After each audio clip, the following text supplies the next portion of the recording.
Halo, Assalamualaikum warahmatullahi wabarakatuh. Anak-anak teacher semuanya yang ada di rumah, bagaimana kabarnya? Semoga senantiasa Allah berkahi lima sehat, lima iman, lima Islam, dan selalu semangat. Anak-anak teacher, sebelum mulai pelajaran, jangan lupa berdoa terlebih dahulu ya. Semoga nanti ilmu yang disampaikan nantinya bermanfaat dan barokah. Ya, berdoa dimulai. Selesai. Ya, kalau kemarin kita sudah belajar yang namanya pecahan, arti pecahan, pecahan senilai dan cara menyederhanakan pecahan. Kali ini kita akan belajar yang namanya membandingkan dan mengurutkan pecahan sesuai di buku yang ada di halaman 7 ya. Dan juga nanti kita akan mempelajari yang namanya berbagai bentuk pecahan ya. Untuk anak teacher, saksikan videonya penjelasan dari teacher berikut ini. Di SD kelas 4, dimana sebelumnya kita belajar tentang pecahan senilai dan menyederhanakan pecahan. Pada video kali ini kita akan belajar tentang membandingkan dan mengurutkan pecahan. Oke, kita mulai dari membandingkan pecahan. Oke, terlihat pada gambar ada 3 buah pizza, dimana pada pizza pertama itu dia tidak dipotong. Pizza yang kedua dia dibagi 2, dimana ditunjukkan pada pecahannya adalah 1/2. Dan gambar yang ketiga adalah pizza dengan potongan dibagi menjadi 4, dimana kalau dinyatakan dalam pecahan dia 1/4. Oke, terlihat bahwa pizza yang dipotong jadi 2 atau 1/2 ternyata lebih besar daripada pizza yang dipotong jadi 4 atau 1/4. Sehingga 1/2 itu lebih besar daripada 1/4. Oke. Sekarang kita belajar nih tentang simbol membandingkan pecahan. Jadi pada perbandingan pecahan itu ada 3 simbol yang biasanya kita kenal. Di sini ada simbol yang di atas, di tengah, dan yang bawah. Oke, yang di atas dulu deh. Biasanya itu dikenal dengan lebih besar atau lebih dari. Oke. Nah, untuk yang di tengah itu biasanya kita kenal dengan lebih kecil atau lebih kecil daripada. Oke, dan yang terakhir yang sudah sangat sering kita ketahui yaitu sama dengan. Oke, gimana nih kalau kita nggak bisa mengingat simbol-simbol ini? Oke, jadi untuk membandingkan pecahan, kalau misalkan kita tidak ingat simbol mana lebih besar lebih kecil, maka kalian pasti pernah bermain dengan yang namanya Pac-Man, atau mungkin tahu pasti dengan yang namanya Pac-Man. Dimana kalau kita gambar Pac-Man kan seperti ini. Nah, kemudian ya seperti kepala saja. Kemudian ada matanya. Nah, seperti ini. Pac-Man. Ya, jadi Pac-Man ini dia akan memakan pecahan yang lebih besar. Jadi kalau pecahan yang lebih besar ada di sebelah kiri, Pac-Man-nya hadap ke kiri. Tapi kalau pecahan yang lebih besar ada di sebelah kanan, maka dia akan menghadap ke kanan seperti ini, ya. Mirip seperti Pac-Man yang hadap ke kanan. Oke, ini dia. Ya, jadi kalau nggak ingat nih mana simbol lebih besar lebih kecil, maka ingat aja Pac-Man. Pac-Man akan memakan pecahan yang lebih besar. Oke. Sekarang jika pecahan berpenyebut sama, contoh 4/7 dan 2/7, mana yang lebih besar? Nah, sini kita lihat bahwa pecahannya sama-sama angka 7. Ya. Kalau penyebutnya sama, maka kita pilih pembilang yang lebih besar. Ya. Kita pilih pembilang yang lebih besar angkanya. Yang pertama ada angka 4. Yang kedua ada angka 2. Lebih besar mana? Tentu lebih besar 4. Maka 4/7 lebih besar daripada 2/7 ya. Simbolnya seperti ini ya. Ingat tadi, kalau lupa ingat aja Pac-Man-nya. Dia hadapnya ke kiri. Oke, contoh lagi deh. Jika pecahan berpembilang sama, artinya angka yang di atas sama. Ini angkanya sama-sama 3 ya. 3/8 dan 3/5. Nah, kalau pembilang atau angka yang di atasnya sama, maka kita pilih penyebut yang kecil angkanya. Di sini penyebutnya satunya angka 8, yang satu angka 5. maka yang kecil kita pilih ya ke K5, maka arah simbolnya ke kanan, atau tadi kita bilang gambar Pac-Man-nya jadi ke arah kanan ya. Itu kalau penyebutnya sama atau pembilangnya yang sama. Nah sekarang jika pecahan memiliki pembilang dan penyebut yang berbeda, artinya angkanya tidak ada yang sama. Contoh 1, 4/7 dan 3/5.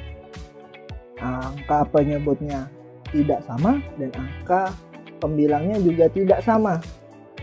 Caranya gimana? Nah, ada yang biasa kita kenal dengan namanya kali silang. Apa itu kali silang? Perhatikan. Penyebut ya, penyebutnya dikalikan dengan pembilang tapi dari pecahan lawannya. Jadi nah dia seperti ini. Dia dikali dengan atasnya. Ya, dikali. Hasilnya gimana? Hasilnya ditaruh di bawah sini. Ya, tuh, taruh di bawah. Begitu juga dengan angka yang satunya. Nih, penyebut dikali pembilang lawannya. Ya, pembilang ini dikali. Hasilnya taruh di bawah. Kita mulai 5 dikali 4 berapa? 20. 7 dikali 3 21. Nah, seperti ini. 20 dan 21. Maka kita pilih angka yang besar. Ternyata 21 lebih besar. Simbolnya jadi ke arah kanan ya. Tuh, ikut dia. Kita lanjut nih biar lebih paham contoh 2. Contoh 2 ada 8/10 dan 6/8. Oke, tadi sama penyebut dikalikan dengan pembilang, kemudian hasilnya ditaruh di bawah. Jadi penyebutnya bukan dikalikan dengan pembilangnya sendiri, tetapi dikalikan dengan pembilang dari pecahan satunya. Kita cek deh. 10 dikali 6 itu 60 dan 8 dikali 8 64. Nah, 64 dan 60. Angka yang lebih besar adalah 64. Maka simbolnya ke arah kiri, atau kalau lupa tadi apa? Pac. Nah, seperti ini. Tapi ingat, nanti kalau ngerjakan soal jangan digambar Pac-Man ya. Cukup digambar seperti ini saja. Cukup digambar seperti ini ya. Jangan digambar Pac-Man. Oke, kita lanjut. Nah, supaya lebih paham, latihan soal deh. Soal yang pertama, 2/9 dan 3/8. Lebih besar yang mana? Ingat tadi gimana? Pembilangnya dikali silang dengan penyebut ya. Dia dikali silang. Hasilnya ditaruh di bawahnya. Oke. Begitu juga soal nomor 2, 12/15 dan 3/4. Ya, dicari simbol yang tepat kemana? Lebih besar dari, lebih kecil daripada, atau sama dengan. Kita lanjut ke materi mengurutkan pecahan. Nah, ini contoh. Kalau mengurutkan pecahan, kita akan mengurutkan pecahan itu dari yang terkecil atau dari yang terbesar. Kita ambil contoh saja dari yang terkecil. Jika penyebutnya sama, maka urutkan pembilang dari yang terkecil ya. Contoh, ada pecahan 5/8, 7/8 dan 2/8. Nah, di sini penyebutnya sama-sama 8. Sehingga kita tinggal lihat saja pembilangnya. Ada angka 5, 7 dan 2. Yang paling kecil yang mana? 2. Maka kita kasih tanda 1 di atasnya. Setelah itu 5 dan 7. Mana yang lebih kecil? 5. Karena tadi sudah tanda 1, sekarang tandanya 2. Terakhir 7, berarti tandanya 3 ya. Sekarang tinggal kita urutkan pecahannya sesuai dengan tanda yang sudah kita berikan. Berarti pecahan yang pertama ditulis adalah 2/8. Kemudian 5/8 dan 7/8. Oke, kita cek. Ya, tepat. Ini adalah contoh kalau diminta diurutkan dari yang terkecil. Kalau yang dari terbesar gimana? Gampang, tinggal diurutkan urutannya 3, 2, dan 1 ya. Oke, kita lanjut. Jika penyebutnya berbeda, gimana nih ya? Kalau penyebutnya berbeda, maka kita samakan penyebutnya terlebih dahulu. Nah, di sini penyebutnya beda semua nih. 7/10, 2/5, dan 1/2. 7/10 penyebutnya 10, 2/5 penyebutnya 5, dan 1/2 penyebutnya 2. Sekarang untuk menyamakan penyebut, kita pilih angka yang bisa dibagi dengan 10, bisa dibagi 5, dan bisa dibagi 2. Anggap deh kita pilih angkanya 10, angka yang kita pilih 10 dibagi 10 1 ya, bisa. 10 dibagi 5 hasilnya 2, bisa juga.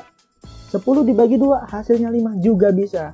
Jadi penyebutnya akan kita buat semuanya jadi 10. Oke, sekarang kita ubah pecahannya. 7/10. Tadi penyebutnya mau kita buat jadi 10. Karena 7/10 penyebutnya sudah 10, maka dia tidak kita ubah ya. Atau dikali 1. 10 kali 1 10. 10 dikali 1 tetap 10. 7 dikali 1 tetap 7. Oke. Sekarang kita ubah pecahan yang kedua, 2/5. 5 dikali berapa supaya jadi 10? Benar, dikali 2. 5 dikali 2, maka yang atasnya atau pembilangnya juga harus dikali 2. 5 dikali 2 10. 2 dikali 2 sama dengan 4. Sehingga pecahannya menjadi 4/10. Nah ini dia dikali 2. Ini juga seperti itu. 2 jadi 4.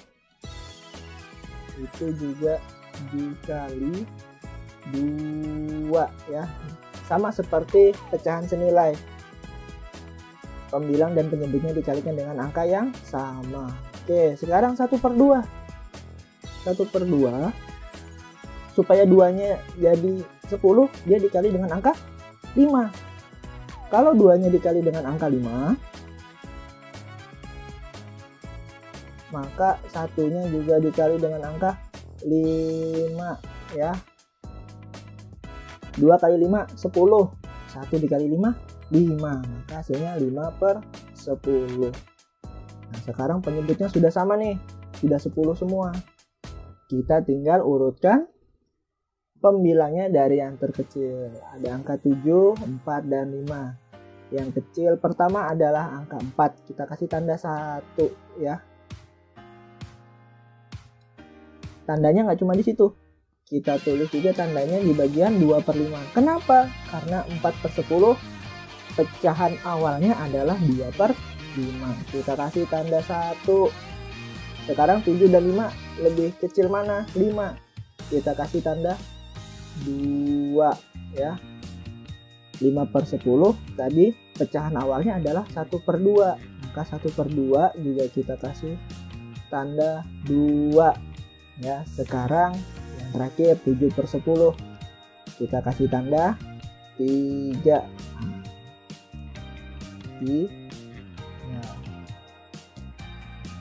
Nah, sekarang yang diperhatikan adalah pecahan yang pertama ini, 7/10, 2/5, dan 1/2. Di atasnya sudah kita kasih tanda. Kita tulis tanda yang pertama dulu, yaitu 2/5 ya. Nah ini dia hasilnya, 2/5 dulu kita tulis. Setelah itu tanda yang kedua yaitu 1/2. Setelah itu yang terakhir 7/10. Itu dia. Jadi yang ditulis adalah pecahan yang awal, bukan pecahan yang di akhir. Terus 7/10, 4/10, dan 5/10 ini fungsinya buat apa? Ya, itu fungsinya untuk membuat tanda tadi, menyamakan penyebut untuk membuat tanda mana yang lebih kecil. Nah, tadi kita tandain dia 1, 2, dan 3 ya. Ini kalau diminta diurutkan dari yang terkecil ke terbesar. Kalau dari terbesar gimana? Tinggal urutannya saja 3, 2, dan 1. Oke. Sekarang biar jauh lebih paham, mari kita kerjakan soal. Soal yang pertama 3/6, 1/6, dan 4/6. Oke, gampang ya. Karena dia punya penyebut sudah sama, maka pembilangnya saja yang kita urutkan dari yang terkecil. Oke, lanjut. Soal nomor 2. 3/4, ada 5/6, dan 1/2 ya. Karena penyebutnya tidak ada yang sama, maka kita pilih menyamakan penyebut. Kita pilih penyebutnya itu ke suatu angka, yang angka tersebut bisa dibagi 4, bisa dibagi 6, dan bisa dibagi 2. Oke, silahkan dikerjakan. Semoga Itu tadi penjelasan mengenai membandingkan, mengurutkan, dan berbagai macam bentuk pecahan. Bagaimana? Gampang bukan? Ya, dengan tutorial yang diberikan, dengan video-video pembelajaran yang diberikan. Semoga anak-anak teacher semuanya yang di rumah tetap memahami. Jangan sampai kalau ada kendala, misalnya kurang paham, boleh nanti konsultasi ke teachernya. Ya, sampaikan apa yang menjadi kendalanya. Misalnya teacher belum mengerti seperti ini, silakan hubungi teachernya. Pesan teacher 1, selalu jaga kesehatan, selalu banyak berdoa, beribadah di rumah, dan jangan lupa patuhi kedua orang tua, selalu semangat belajar, dan walaupun ya selalu semangat belajar walaupun di rumah saja. Oke? Ya, demikian info materi dari teacher hari ini. Untuk besok kita sambung lagi, tapi jangan lupa tugas-tugas yang diberikan hari ini ya jangan lupa dikerjakan, difoto, dan serahkan ke teacher. Oke? Selalu semangat buat anak teacher. Kalian hebat, kalian luar biasa. Semangat, gambatte kudasai. Assalamualaikum warahmatullahi wabarakatuh.